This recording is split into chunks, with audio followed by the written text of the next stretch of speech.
जय हिंद, नमस्कार। आप देख रहे हैं एबीएन न्यूज। अनीता विश्वकर्मा के साथ। मेरा नाम डॉक्टर नेहा शर्मा है। हाल ही में पश्चिम बंगाल में आर मेडिकल कॉलेज के अंदर एक ऑन ड्यूटी पीजी रेजिडेंट के साथ बहुत ही ब्रूटल रेप और उसके बाद मर्डर कर दिया गया।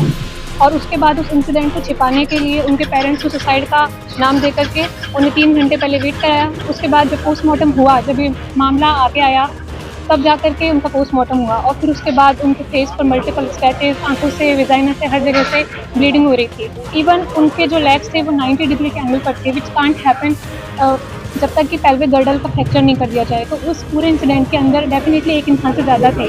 उनके बॉडी से 150 ml हमें सीमन भी मिला है ऑटोप्सी रिपोर्ट के अकॉर्डिंग।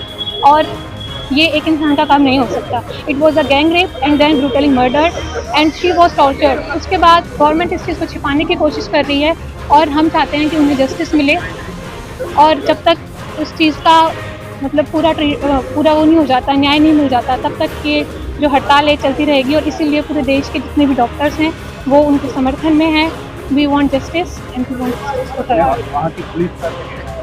वहाँ की पुलिस प्रशासन जो अभी वहाँ के जो सस्पेक्ट हैं संजय वाई जिन्हें अरेस्ट किया गया है, वो वहाँ के बिल्डिंग से फ्राइडे को निकलते हुए पाए गए थे।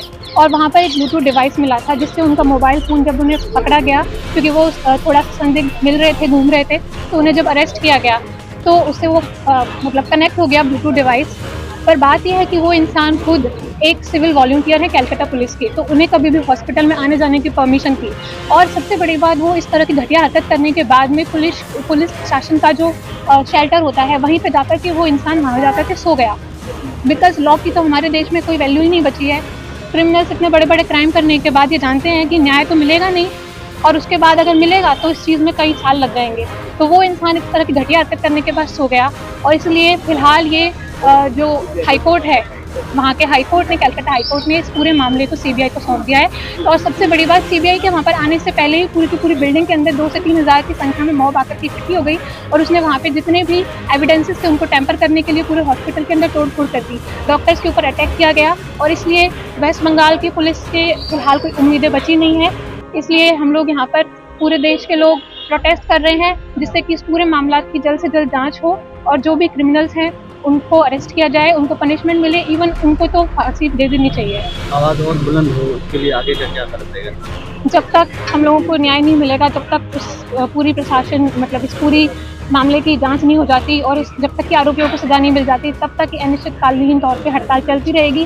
पहले हम लोगों ने नॉन इमरजेंसी सर्विसेज को बंद किया था, बट अब इमरजेंसी सर्विसेज को भी बंद कर दिया जाएगा। और हम चाहते हैं कि गवर्नमेंट इस चीज़ को जल्द से जल्द देखे। और सबसे बड़ी बात यह हो रहा है कि लोगों को लग रहा है सिर्फ और सिर्फ मेडिकल्स की प्रॉब्लम है। They are not looking it कि ये एक वुमन के साथ गलत हुआ है। इस कंट्री की बहुत ज़्यादा पॉपुलेशन है जो कि वुमन है, बावजूद उसके भी इस चीज़ के ऊपर कोई ध्यान नहीं दे रहे। लोगों को लग रहा है मेडिकल्स की प्रॉब्लम है, उन्होंने हमें अलग कर दिया। They are not looking it कि वुमन सेफ्टी तो इस देश में बची नहीं है। India is the second country in the world जहाँ पे 75% doctors face physical violence. China के बाद हम सेकंड नंबर पे चल रहे हैं, उसके बावजूद भी कोई इस चीज़ पर ध्यान नहीं दे रहा है। और अगर ऐसे ही चलता रहा तो ये प्रोटेस्ट चलती रहेगी। तो